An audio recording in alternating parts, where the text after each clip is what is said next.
I may get really, really emotional with this one, just warning you. Okay, it's called Your Crying Shoulder. Complete silence had shrouded us as we drove. The venom oozed from my tongue and as a result from the lashing that had just dished out. I sat staring straight ahead, waiting for him to retaliate. Yet he remained absolutely silent.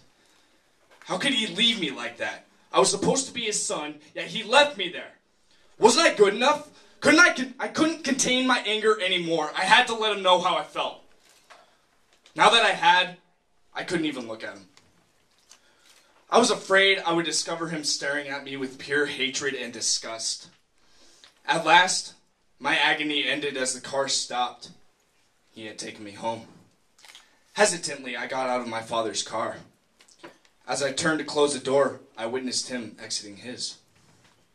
As the sheer terror flowed through my veins and my blood stopped flowing, if there was one man in this world that could truly scare me, it was him.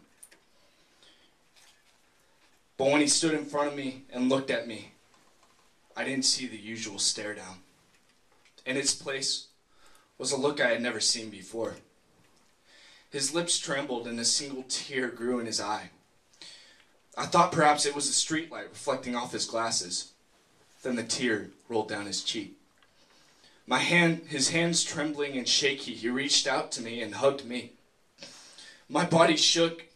His body shook as my dad wept on my shoulder. In my eyes, he had always been a hard man, never been one to show emotion besides anger. For once, I didn't see my father as a heartless being that would never love me. In his place, I discovered a man longing to have a relationship with his son. The venom on my tongue became sour and putrid as I wished to spit it out. In a quaky voice, I heard my father utter the words, "I'm sorry, son. I'm sorry."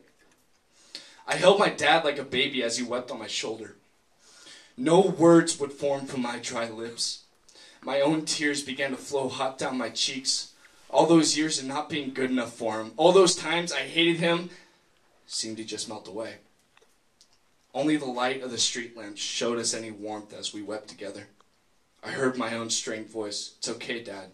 It's okay. I'm sorry. I love you." Together we stood, man and boy, weeping for the time we had lost. That was the day I felt I finally had a father.